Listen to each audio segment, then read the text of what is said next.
April 17th, 1492, Granada, the last Muslim stronghold in Spain, falls after 700 years. A woman watches from horseback as the Moorish king hands over the keys to the Alhambra Palace. She is 41 years old. She has spent a decade fighting for this moment.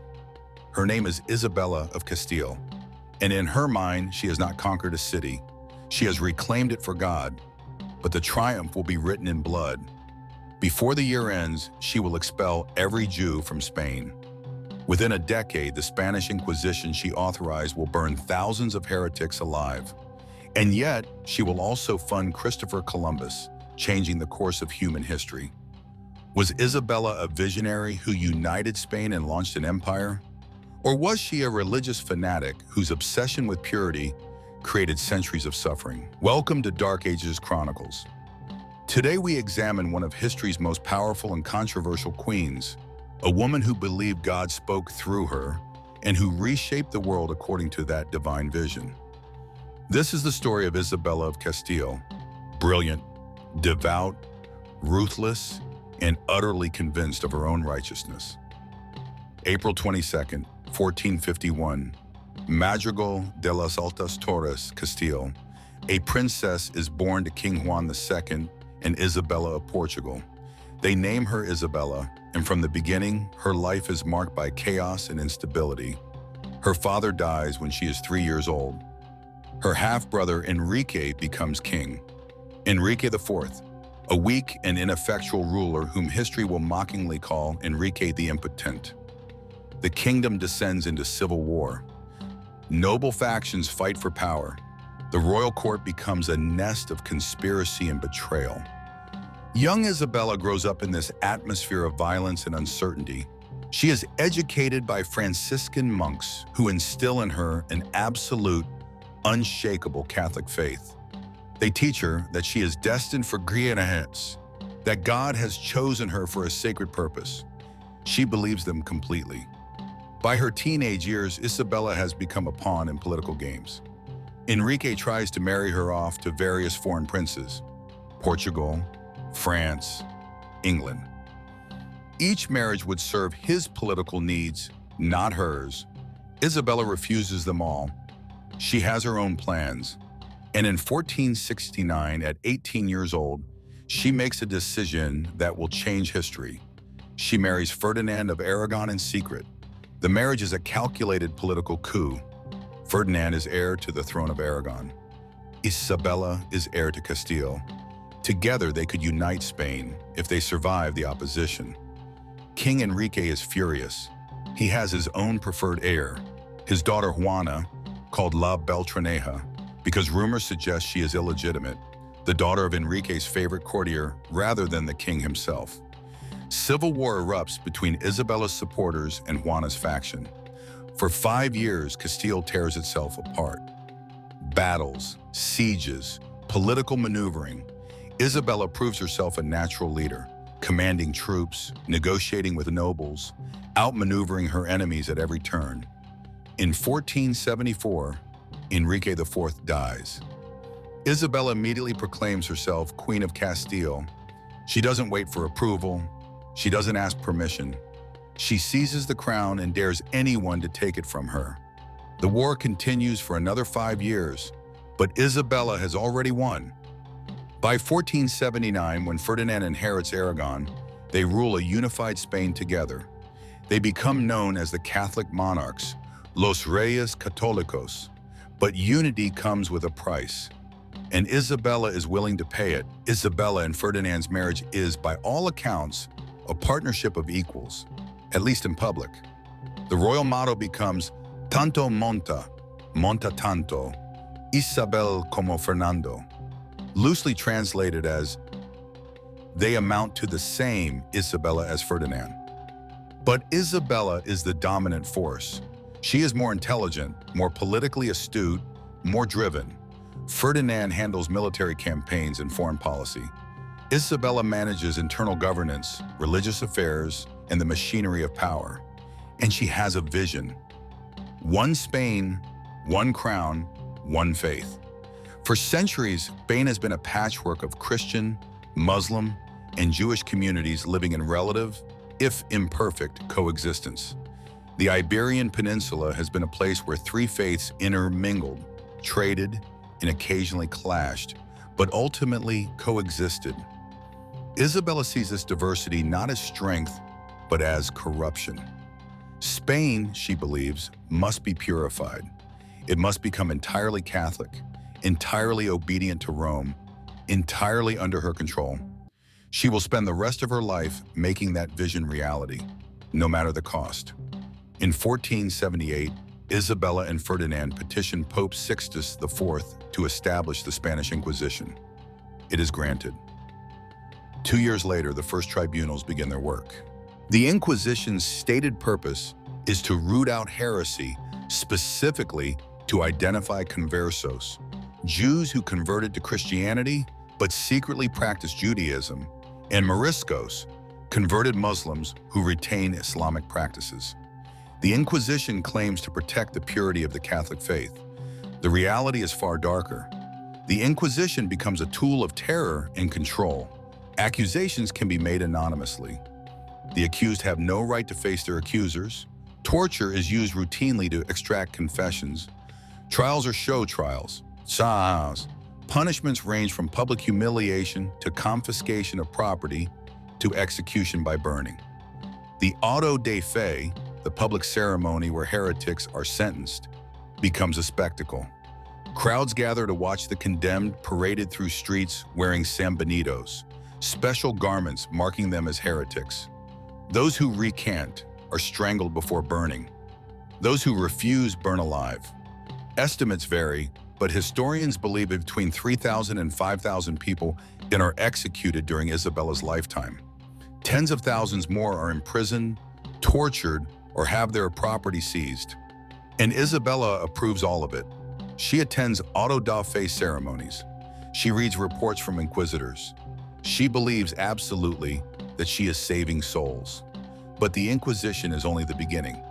In 1492, fresh from the conquest of Granada, Isabella and Ferdinand issue the Alhambra Decree, the Edict of Expulsion. All Jews in Spain must convert to Christianity or leave within 4 months. It is one of the largest forced migrations in European history. An estimated 200,000 Jews are expelled from Spain.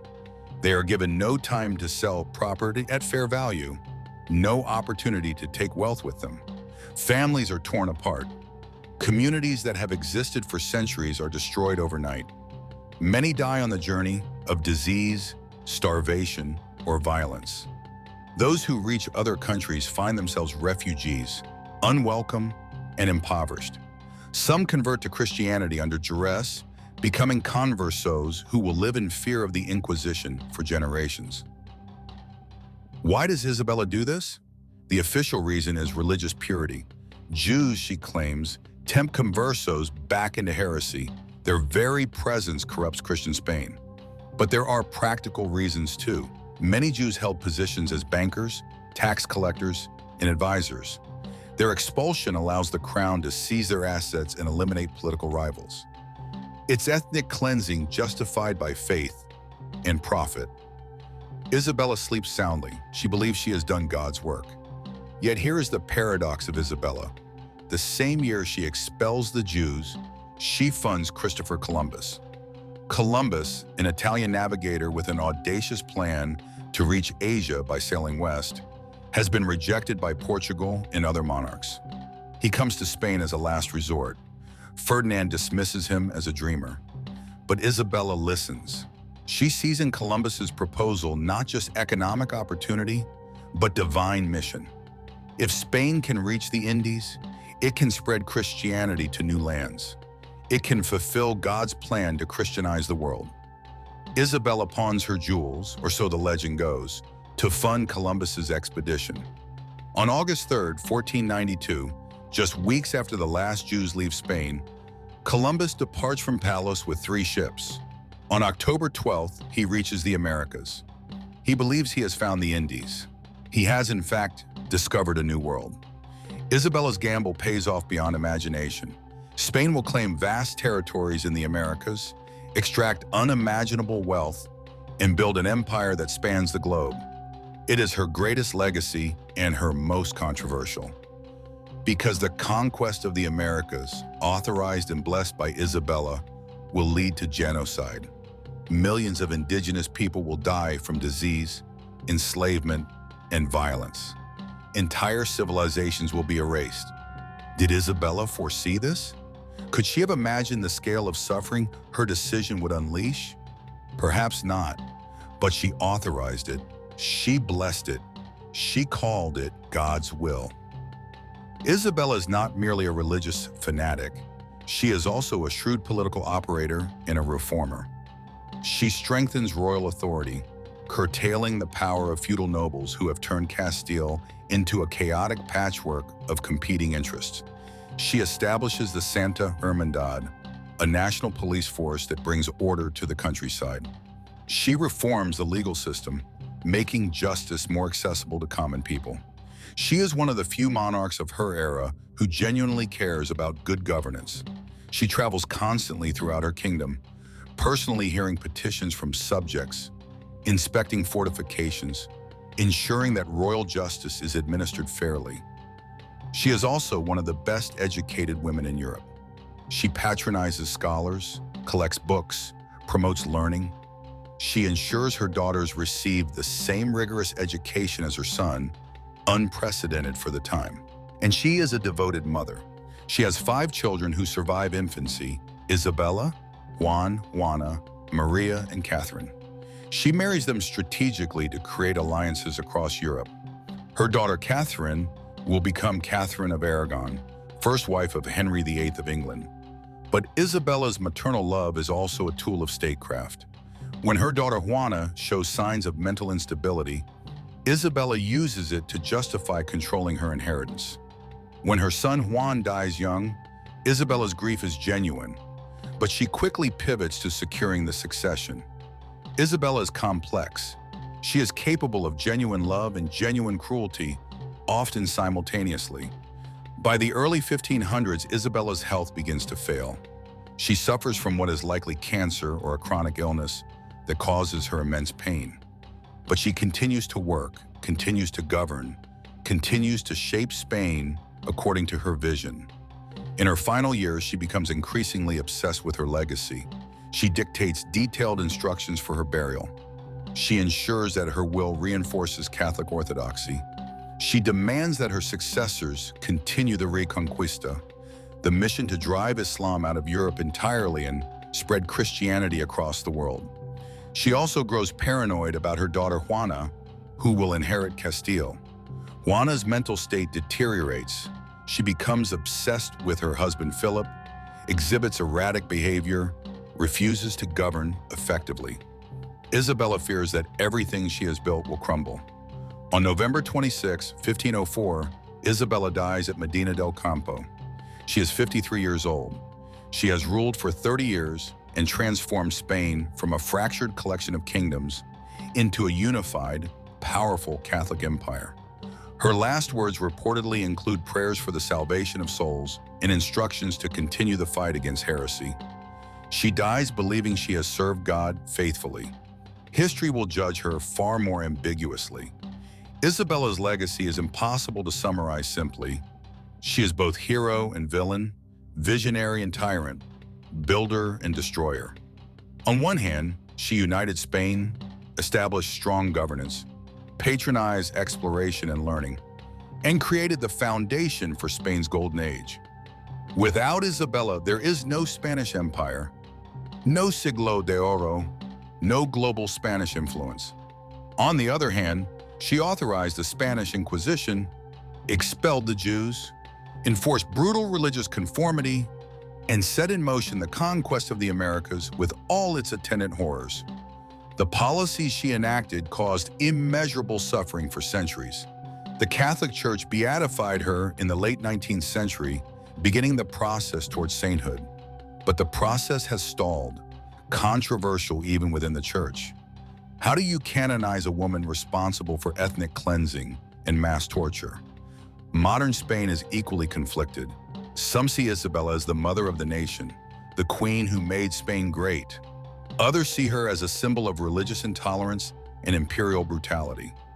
Jewish communities worldwide remember 1492 as a year of tragedy. Indigenous peoples in the Americas remember it as the beginning of genocide. Catholics remember it as the year Christianity began its global spread. Isabella contains all these contradictions. She is not one thing, she is everything. Here is what makes Isabella particularly fascinating and particularly disturbing. She never doubted herself. She genuinely believed that everything she did was God's will. The Inquisition was saving souls. The expulsion of the Jews was purifying Spain. The conquest of the Americas was spreading Christ's message. She saw no contradiction, no moral ambiguity. In her mind, she was the instrument of divine providence. And when you believe you are acting on God's orders, any atrocity becomes justifiable. This is the danger of absolute conviction. Isabella was intelligent, educated, capable of nuance in many areas, but when it came to faith, she was incapable of questioning herself. And that unshakable certainty led directly to catastrophe. Would Isabella have been different if she had been less devout? If she had possessed more doubt, more empathy, more willingness to question authority, even divine authority? Perhaps. But then she would not have been Isabella. Her strength came from her certainty. Her cruelty came from the same source. Today, Isabella's legacy lives on in unexpected ways. The Spanish Empire she helped create spread the Spanish language across the globe. Spanish remains one of the world's most spoken languages, a direct result of the conquest she authorized. The Catholic Church she championed remains dominant in Latin America, a legacy of the missionaries who followed Columbus's ships. Catholicism shapes politics, culture, and identity across 2 continents because of decisions Isabella made. The religious conflicts she inflamed still echo. The Spanish Inquisition became a byword for religious persecution. The expulsion of the Jews created diaspora communities that have shaped global history. The conquest of the Americas remains the defining trauma of indigenous peoples. Isabella changed the world. Whether for better or worse depends on who is telling the story. So who was Isabella of Castile? A saint or a tyrant? A visionary or a fanatic?